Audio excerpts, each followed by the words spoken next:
नमस्कार, मी राहुल बाळासाहेब तिरपे. स्वागत आहे आपलं आपल्या युट्यूब चॅनलमध्ये. आपल्या चॅनलला लाईक करा, शेअर करा आणि सबस्क्राईब करायला मात्र विसरू नका. मागच्या व्हिडिओमध्ये आपण 2 फेब्रुवारीच्या पेपरच्या अगोदर जे व्हिडिओ टाकले होते त्या व्हिडिओमधनं आपल्या कंबाईनच्या पेपरला जवळपास 7 ते 8 प्रश्न ॲज इट इज पडलेले आहेत, ते तुम्ही पाहून घेऊ शकता. आता आपण चालू करतोय मराठी हा विषय मेन्सच्या दृष्टिकोनातून. त्यानंतर मार्चमध्ये येणाऱ्या एक पेपर आहे समाज कल्याणचा सरळ सेवेचा, त्या दृष्टिकोनातून मराठी हा विषय आपण आपल्या युट्यूब चॅनलला चालू करतोय. तर ही पूर्ण सिरीज ॲज इट इज आपल्या युट्यूब चॅनलला पडणार आहे. आणि मराठीसाठी ज्या नोट्स लागणार आहेत त्या नोट्स तुम्ही डायरेक्ट जरी मोरा वाळंबे सरांचं मराठीचे बुक जरी रेफर केले तरी चालेल, कारण डाटा जो काही घेतोय आपण तो डाटा मराठीचा ॲज इट इज आपल्यापेक्षा जास्त त्या बुक्समध्ये तुम्हाला मिळून जाईल. त्यामुळं ते book as it is refer तुम्ही करू शकता पेपरसाठी. आता आपण चालू करतोय मराठी भाषेला. मराठी भाषा आपल्याला काय बघायचंय? मराठी भाषा आज पहिलं लेक्चर आहे आपलं मराठी भाषेचं, ते आपल्याला बघायचंय. तर एखादी गोष्ट, भाषा म्हणजे काय? तर भाषा म्हणजे एखादी गोष्ट जर आपल्याला पाहिजे असेल तर ती आपण मागतो कशी? मागतो म्हणजे काहीतरी खून करतो किंवा आवाज देतो किंवा त्या जी गोष्ट हवी आहे ती गोष्ट मागतो. जसं आता व्हॅलेंटाईन वीक चालू आहे, एखाद्या आपल्याला मुलीला सांगायचं की मला तू आवडते, ते सांगणार कसं? जे सांगतोय तू ते सांगण्याचं माध्यम म्हणजे काय? आपलं भाषा आहे. काय आहे माध्यम? आपल्या मनातले विचार सांगण्याचं माध्यम म्हणजे काय आहे? भाषा.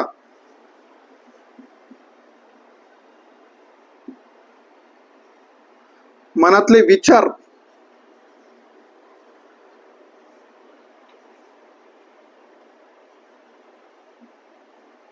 सांगण्याचे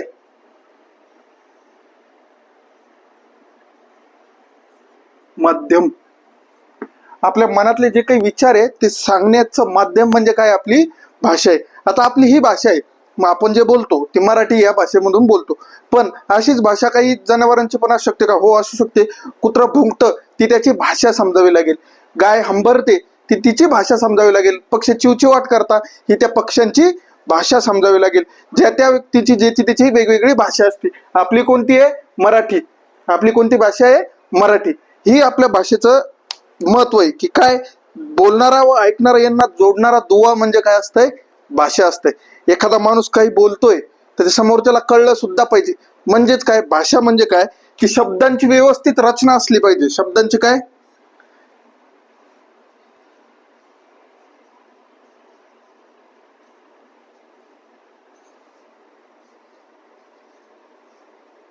व्यवस्थित रचना असली पाहिजे शब्दांची. तेव्हा त्या रचनेला भाषेचं स्वरूप प्राप्त होत असतं. उगा बोलायचं म्हणून काहीही बोललं तरी जमत नसतं.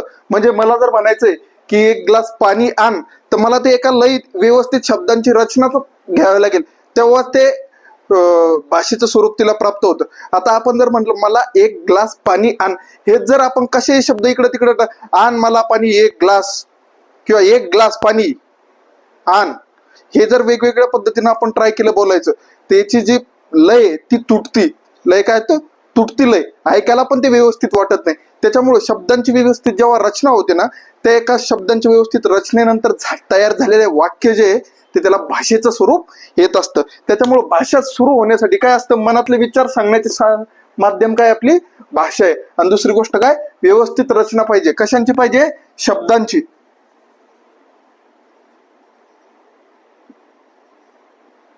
शब्दांची काय पाहिजे? व्यवस्थित रचना पाहिजे आपल्याला. तेव्हा त्या रचनेला भाषेचं स्वरूप प्राप्त होतं. भाषेचं सिंपल अशी व्याख्या जर बघायची असेल तर ती व्याख्या म्हणजे काय? भाषा म्हणजे विचार, भावना आणि अनुभव. आपले विचार, आपल्या भावना, आपले अनुभव आणि आपल्या कल्पना जे आपण डोक्यात वावरत असतो. मला एखाद्या मुलीला सांगायचंय मला ती आवडती, ही कल्पना तुझ्या डोक्यात आहे, तुझ्या डोक्यात आहे. किंवा एखाद्या मुलीला सांगायचंय की मला तो आवडत नाही, ही कल्पना तिच्या डोक्यात आहे. पण ही व्यक्त करण्याचं जे साधन असतं ना, ते भाषा असते. म्हणजेच काय? भाषा म्हणजे काय?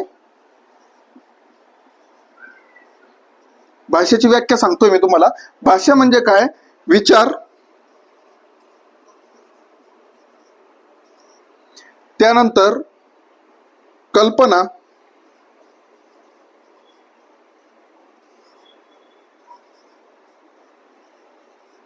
अनुभव, व्यक्त करण्याचे साधन.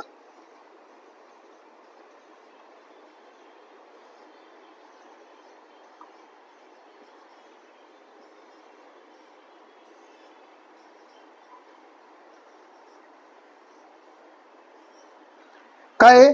विचार, कल्पना, अनुभव व्यक्त करण्याचे साधन म्हणजे काय? आपली भाषा आहे. काय? भाषा. आता या भाषेची एक व्याख्या जी दिलेली आहे ती दिलेली आहे कृष्णाजी पांडुरंग कुलकर्णी. काय नाव आहे त्यांचं? कृष्णाजी पांडुरंग कुलकर्णी. त्यांच्या मनाने काय? भाषा म्हणजे व्यवहारास प्रवृत्त करणारे सार्थ किंवा अन्वित ध्वनी. ध्वनी मी काय म्हणतोय, भाषा म्हणजे काय? कृष्णाजी पांडुरंग कुलकर्णी. कोण? कृष्णाजी. हे पुसून टाकतो.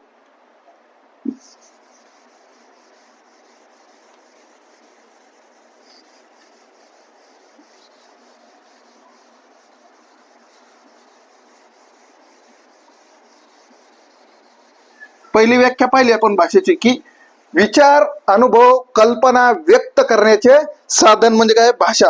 पण एक भाषेचे तज्ञ म्हणजे ज्यांनी मराठी भाषेवर अभ्यास केलाय असे भाषेचे तज्ञ, त्यांचं नाव काय? कृष्णाजी पांडुरंग कुलकर्णी. काय?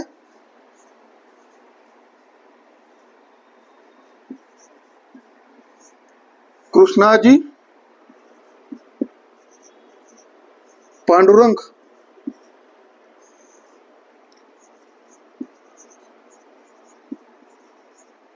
कुलकर्णी असं यांचं नाव आहे तज्ञांचं. यांच्या मते भाषा म्हणजे काय? भाषा म्हणजे व्यवहारास, यांच्या मते भाषा म्हणजे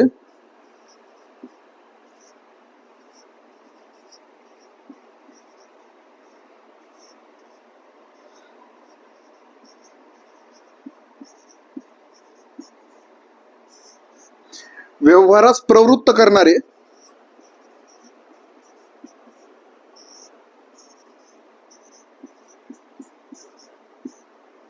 व्यवहारास प्रवृत्त करणारे सार्थ व अन्वित ध्वनी.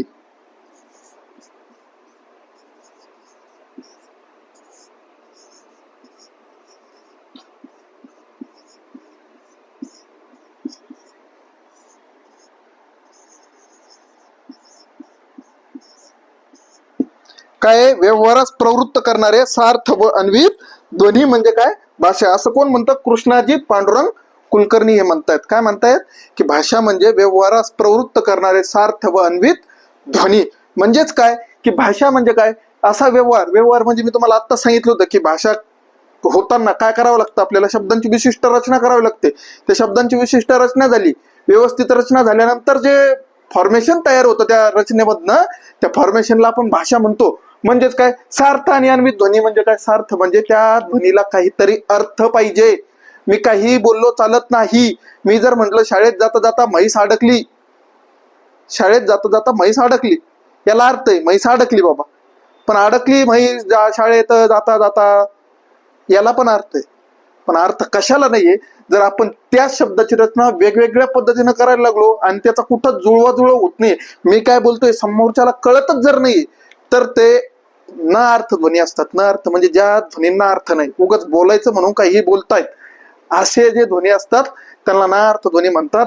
आणि भाषा म्हणजे काय? तर सार्थ व अन्वित ध्वनी व्यवहारास प्रवृत्त करणारे, म्हणजे ज्या ध्वनींची कानावर पडल्यानंतर आपण एखादी कृती करायला भाग पडतो किंवा त्या ध्वनीबद्दलचं रिॲक्शन द्यायला भाग पडतो, किंवा जे काही विचारलं गेले त्याचं प्रत्युत्तर द्यायला आपण भाग पडतो, त्या ध्वनींना काय म्हणतो आपण? भाषा. आणि असं कोणाचं म्हणणं आहे? कृष्णाजी पांडुरंग कुलकर्णी यांचं असं काय म्हणणं आहे. ते जरा पुढचं बघूया. भाषा आले. आता मुख्यतः भाषेचे किती प्रकार पडतात? मुख्यतः जर पाहायला गेलं ना तर 2 प्रकार पडतात भाषेचे. किती? 2 प्रकार. आपण बघूयात ते प्रकार. म्हणजे असं काही आहे नाहीये, पण 2 प्रकार मी तुम्हाला देतोय फक्त लिहून, जे आपण म्हणू शकतो भाषेचे प्रकार. किती प्रकार पडतात? 2 पडतात.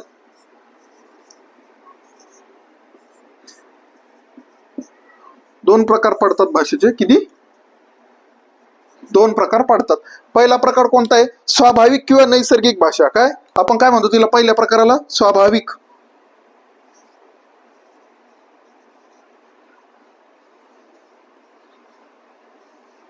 किंवा नैसर्गिक.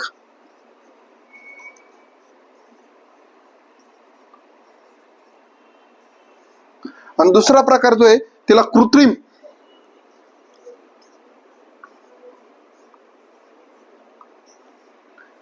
कृत्रिम किंवा सांकेतिक भाषा म्हणतो आपण त्याला.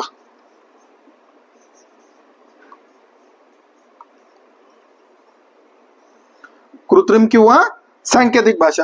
मनुष्य प्राण्याची म्हणजे आपली जी लिगल भाषा आहे मनुष्याची, आपण मनुष्य जो आहे त्यांची लिगल भाषा जे संकेतावरून वगैरे आपण देतो, त्या भाषेला आपण काय म्हणतो, स्वाभाविक भाषा किंवा नैसर्गिक भाषा. म्हणजे जे आपण डे टू डे लाईफ मध्ये आपल्या आई वडिलांकडून शिकत आलोय, लहानपणापासून आपल्या कानावर शब्द पडत आले, ती आपली काय स्वाभाविक नैसर्गिक भाषा आहे आपली ती. पण कृत्रिम भाषा किंवा सांकेतिक भाषा काय, जेव्हा आपण एखादी गोष्ट संकेताच्या स्वरूपात किंवा कृत्रिम, म्हणजे मी गावाकडून आलो गेलो, आता नांदेडकडे लोक जर आले, मले तुले काय चाललं रे, तसं थोडस खाली गेलं कोल्हापूरकडे गेलं की थोडासा आवाज जड होत चालतो माणसाचा, ती झाली त्यांची स्वाभाविक किंवा नैसर्गिक भाषा. पण जेव्हा आपण पुण्यासारख्या ठिकाणी येतो, पुण्यासारख्या ठिकाणी आल्यानंतर प्रत्येक गोष्ट कशी व्यवस्थित मोजून मापून केली जाते. भाषेच्या बाबतीत सुद्धा पुण्यात तोच अनुभव आहे. काय अनुभव आहे की सांकेतिक म्हणजे व्यावहारिक भाषा तिथं जास्त बोलली जाते पुण्यात, की बाबा काय चाललं, आपण कसे आहात, प्रवास कसा झाला, ही झाली सांकेतिक भाषा. म्हणजे एखाद्या व्यावहारिक ज्ञान किंवा औपचारिक ठिकाणी जेव्हा वापरत असतो आपण, त्यावेळेस ती काय म्हणतो, सांकेतिक किंवा कृत्रिम भाषा म्हणतो. आणि ज्या वेळेस आपण स्वाभाविकपणे किंवा नकळतपणे जे बोलून देतो, तिला आपण नैसर्गिक भाषा असं म्हणत असतो. आता भाषा जो हा शब्द आपण इतक्या वेळेचा करतोय, भाषा भाषा भाषा भाषा जी हा भाषा शब्द जो आहे ना, कोणता शब्द, भाषा, याची पण माहिती घेणं आपल्याला गरजेचं आहे. आता भाषा हा शब्द कुठून आलेला आहे, संस्कृत मध्ये एक शब्द सापडतो, काय, भाष्य. काय शब्द सापडतो आपल्याला संस्कृत मध्ये, भाष्य. भाष्य म्हणजे काय, संस्कृत मध्ये भाष्य या शब्दाचा अर्थ काय होतो, बोलणे, व्यक्त होणे. भाष्य या शब्दाचा अर्थ काय होतो, बोलणे किंवा व्यक्त होणे. त्या भाष्य या शब्दापासून आपल्या मराठीत आपण काय घेतलंय, भाषा हा शब्द तयार झालेला आहे. भाषा म्हणजेच काय, बोलणे, व्यक्त होणे, बोलणे किंवा व्यक्त होणे. आता ही जे बोलतो ही भाषा आहे, पण मी हे जे इथं लिहितोय, सगळं लिहितोय, ही आपली भाषा आहे का, नाही, ही आपली भाषा नाही, ही आपली लिहिण्याची लिपी आहे. त्याच्यामुळे भाषेत आणि लिपीमध्ये फरक आहे. भाषा म्हणजे काय, व्यक्त होण्याचे साधन किंवा बोलण्याचे साधन. पण ज्यावेळेस तेच व्यक्त होणं किंवा बोलणं लिखाणाच्या स्वरूपात दिलं जातं, त्याला आपण काय म्हणतो, लिपी म्हणतो. लिपी काय म्हणतो त्याला आपण, लिपी असं म्हटलं जातं त्याला. कशासाठी, जेव्हा आपल्या मनातले विचार व्यक्त होण्याचं साधन जे काही भाषा, ती भाषा आपण लिखाणाच्या स्वरूपात द्यायला लागतो. म्हणजे पत्र लिहितो किंवा एखाद्याला अर्ज लिहितो किंवा मी तुम्हाला शिकवताना फळ्यावर लिहितोय, या सगळ्याच गोष्टी ज्या ना लिहिण्याच्या बाबतीत जर विचार आला, तर ते लिखाणाला काय म्हटलं जातं, भाषेच्या लिखाणाला काय म्हणतात, लिपी. भाषेच्या लिखाणाला काय म्हणतात, लिपी म्हणतात. आता ही लिपी जी आहे ती मराठी भाषेसाठी कोणती लिपी वापरली जाते, देवनागरी.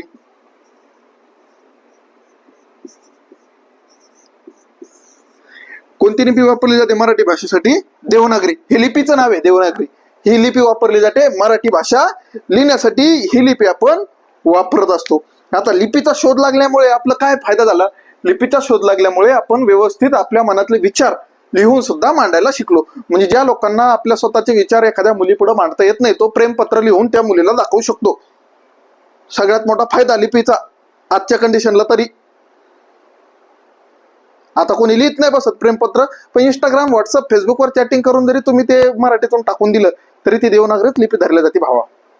त्याच्यामुळं हे खूप महत्वाचं होतं की देवनागरी लिपी असल्यामुळं आपल्या भाषेला लिखाण किंवा लेखन आपण करू शकतो.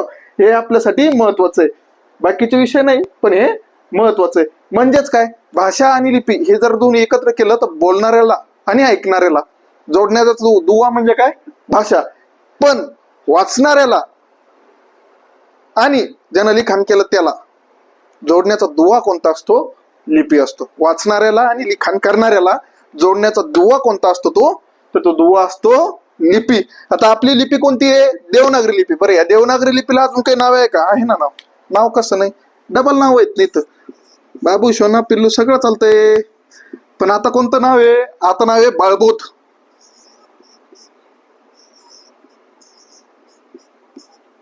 बाळबोध लिपी म्हणतो आपण याला. काय म्हणतो, बाळबोध लिपी. देवनागरी लिपीलाच आपण दुसरं नाव काय दिलेलं आहे, बाळबोध लिपी असं दुसरं नाव देवनागरी लिपीला आपण दिलेलं आहे. आता देवनागरी लिपीमध्ये किंवा बाळबोध लिपीमध्ये फक्त मराठी भाषा हीच लिहिली जाते का? तर नाही. याच्यासोबत कोणत्या, मराठी सोबत कोणत्या कोणत्या भाषा लिहिल्या जातात ते पण सांगतो तुम्हाला. कोणत्या कोणत्या भाषा लिहिल्या जातात मराठी सोबत? पहिली आपण मराठी लिहितो. पहिली कोणती लिहितो आपण? मराठी. दुसरी कोणती लिहितो? हिंदी.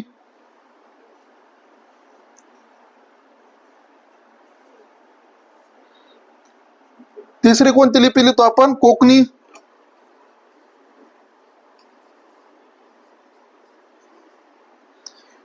तिसरी भाषा कोणती लिहितो? कोकणी. चौथी भाषा कोणती लिहितो? नेपाळी पण याच्यात लिहिली जाते.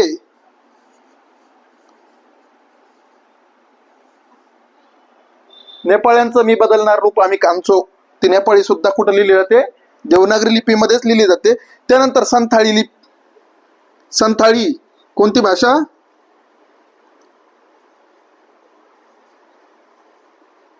संथाळी भाषा सुद्धा देवनागरी लिपीत लिहिली जाते. आणि याच्यासोबतच सिंधी सुद्धा भाषा कोणत्या लिपीत लिहिली जाते? देवनागरी.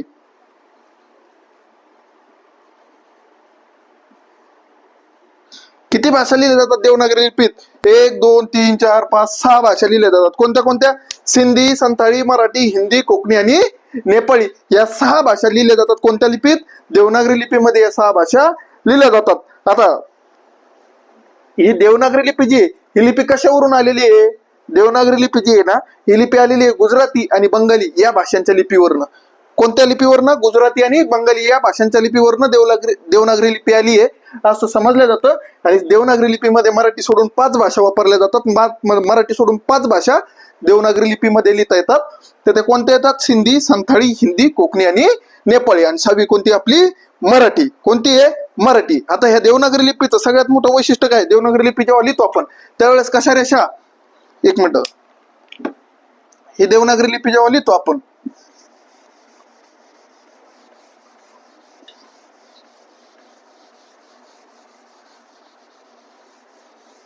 तर त्याचं वैशिष्ट्य काय आहे? हे जेव्हा लिहितो आपण त्यावेळेस उभ्या, आडव्या, तिरप्या आणि गोलसर म्हणजे काय? पहिली आपण कशी रेष देऊ शकतो? ही लिपी लिहिण्यासाठी आपल्याला कोणत्या कोणत्या पद्धती वापराव्या लागतात? पहिली गोष्ट, लिपी लिहिताना उभी रेष, दुसरी आडवी रेष, तिसरी तिरपी रेष, चौथी गोलाकार. उभ्या, आडव्या आणि गोलसर अशा रेखांनी ही लिपी आपली बनलेली. उभी, आडवी, तिरपी आणि गोलाकार. इथं बघू शकतो आपण सिंधी. सिंधी काय म्हणतो आपण? सिंधीचं सिंधी आपण सिंधी जाऊ द्या तिकडे, आपण मराठीच घेऊ. मराठी लिपा उभी रेष, नंतर गोलाकार, नंतर आडवी रेष, परत उभी रेष, मग तिरपी रेष, परत तिरपी रेष, परत उभी रेष, रा, उभी रेष, गोल, उभी रेष, गोल. झालं की नाही मराठी? उभी, आडवी, तिरपी आणि गोलाकार या 4 गोष्टींचा वापर करून ही देवनागरी लिपी तयार होते. आणि कोणताही शब्द याच्यात आपल्याला तयार करता येतो. आता देवनागरी लिपीमध्ये काय आहे? कोणताही शब्द यात तयार होतो. आता ज्या लिपीत सगळ्यात चांगली लिपी कोणाला म्हणलं जातं? हे बघितलं, हे कळलं तुम्हाला की कोणत्याही लिपीत, देवनागरी लिपीत उभी रेष, आडवी रेष, तिरपी रेष आणि गोलाकार यांना मिळून शब्द तयार केले जातात. जसं मी आता उदाहरणार्थ तुम्हाला करून दाखवलेलं आहे.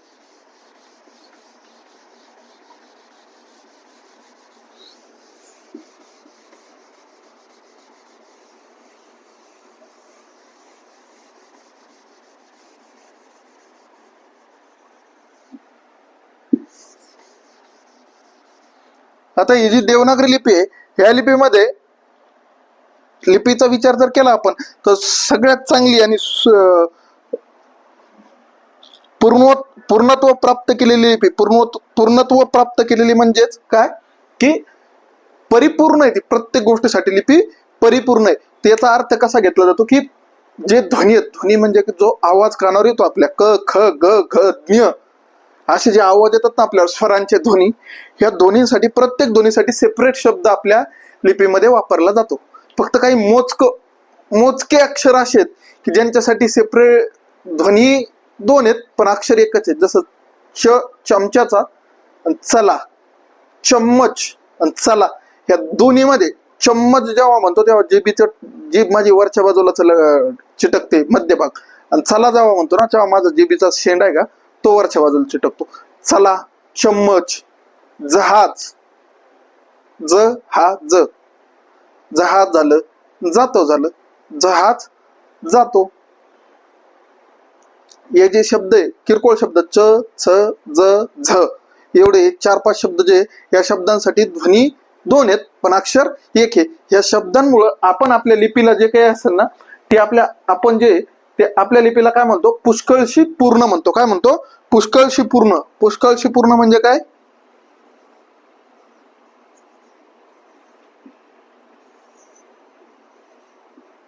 पुष्कळशी म्हणजे शी नाही रे बाबा. पुष्कळशी म्हणजे काय? पुष्कळ म्हणजे पूर्ण नाहीये पण जवळपास पूर्ण. 19-20 का फरक म्हणतो ना आपण, 19-20 का फरक, तसं पुष्कळशीचा अर्थ येतो. काय? 19-20 का फरक आहे. 19-20 का म्हणजे काय की एखादा दोन, मी जसे 4 शब्द सांगितले तुम्हाला च, छ, ज, हे जे 3-4 शब्द आहेत ना या त्या 3-4 शब्दांचे ध्वनी 2 आहेत पण त्यांचा अक्षर 1 आहे. बाकीचे जर विचार केला आपण तर ध्वनी 1 आणि अक्षर सुद्धा 1. जसं अ, आ, ई, उ, ए, ऐ यांचं ध्वनी आणि अक्षर दोन्ही एकच आहे. ध्वनी म्हणजे काय? ध्वनी म्हणजे जे कानाला ऐकू येतं ते ध्वनी अ, आणि अक्षर म्हणजे काय? जे लिहितोय लिपीमध्ये ते. चा अर्थ एकच आहे. जसं र घेतलं, र एकदाच म्हणतोय तो, र तोंडाना पण तोच येतो आणि लिहिताना पण एकच येतं. त्यानंतर य सुद्धा तेच, तोंडाना सुद्धा एकदाच य म्हणता येतं आपल्याला आणि लिहिताना एकच य लिहावं लागतं. पण जेव्हा आपण विचार करतो च च्या बाबतीत, च लिहिताना एकदाच लिहिता येतं पण म्हणताना च चे उत्तर च असं करता येतो. त्यानंतर ज सुद्धा तसंच, ज असं सुद्धा करता येतं. जग जातो, जग जातो. जग म्हणलं की ज चा उच्चार वेगळा होतो आणि जातो म्हणलं की ज चा उच्चार वेगळा होतो. त्यानंतर झ सुद्धा त्याच बाबतीत येतं, झ. हे जे 3-4 अक्षर जे आहेत ना, हे 3-4 अक्षर यांचा उच्चार 2 आहेत पण अक्षर एकच आहे. उच्चार 2 पण अक्षर 1. त्याच्यामुळे आपली जी लिपी ती कशी आहे? पुष्कळशी पूर्ण आहे. पुष्कळशी पूर्ण आहे पण संपूर्ण आहे का? संपूर्ण नाही. म्हणजेच काय? पुष्कळशी पूर्ण आहे म्हणजे पूर्णत्वाला जातीये पण या 3-4 अक्षरांमुळं थांबलीये. पूर्णत्व होतं तिला पण या 3-4 अक्षरामुळे ती थांबलीये. त्याच्यामुळे पुष्कळशी पूर्ण आहे. म्हणजे एखादा ऍथलीट जेव्हा आपण मैदानावर धावत असतो तर तो त्याच्या अगोदरचा 1 नंबरचा जो ऍथलीट आहे तो पूर्णपणे गेलेला असतो पण पुष्कळसा पोहोचलेला कोणता असतो? 2 नंबरचा. कारण त्याचा नंबर दुसरा आलाय. पूर्ण केलाय का त्यानं पहिल्याच्या अगोदर? नाही. त्याच्यामुळे दुसरा नंबर आलाय त्याचा. तसंच आपल्या लिपीच्या बाबतीत सुद्धा झालंय. या 4-5 हे जे 4-5 अक्षर आहे ना त्यांचे ध्वनी 2 आले आणि अक्षर यांना 1 आलं. त्याच्यामुळं आपण काय म्हणतो? पुष्कळशी पूर्ण. मग पूर्ण लिपी कोणती? तर पूर्ण लिपी कोणती? तर जिचे ध्वनी सुद्धा एकच आणि अक्षर सुद्धा एकच, तिला काय म्हणतो आपण? पूर्ण लिपी असं म्हणत असतो. काय म्हणत असतो आपण तिला? पूर्ण लिपी असं म्हणत असतो. आता आपल्या महाराष्ट्राच्या बाबतीत जर विचार केला थोडासा आपण, तर महाराष्ट्राच्या बाबतीत विचार केल्यानंतर आपल्याला काय जाणवतं की आपल्या महाराष्ट्राची राजभाषा कोणती आहे? मराठी.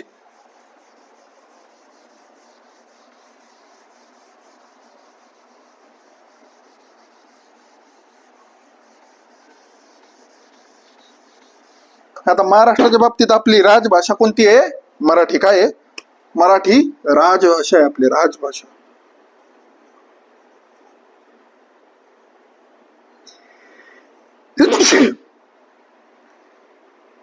राजभाषा कोणती आपली? मराठी. मराठी आपली काय आहे?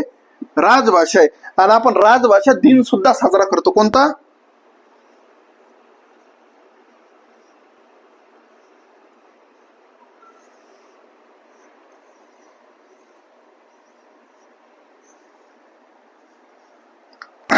कोणता दिन साजरा करतो आपण? राजभाषा दिन. कधी साजरा करतो? 27 फेब्रुवारी.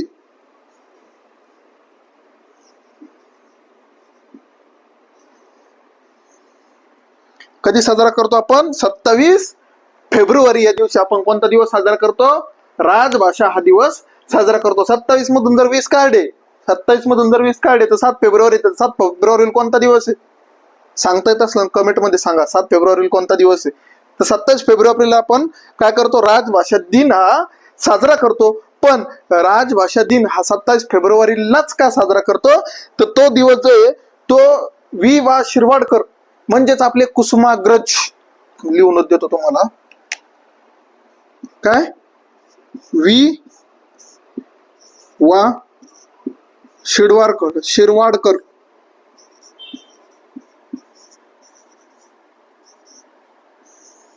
म्हणजेच कोण? कुसुमाग्रज.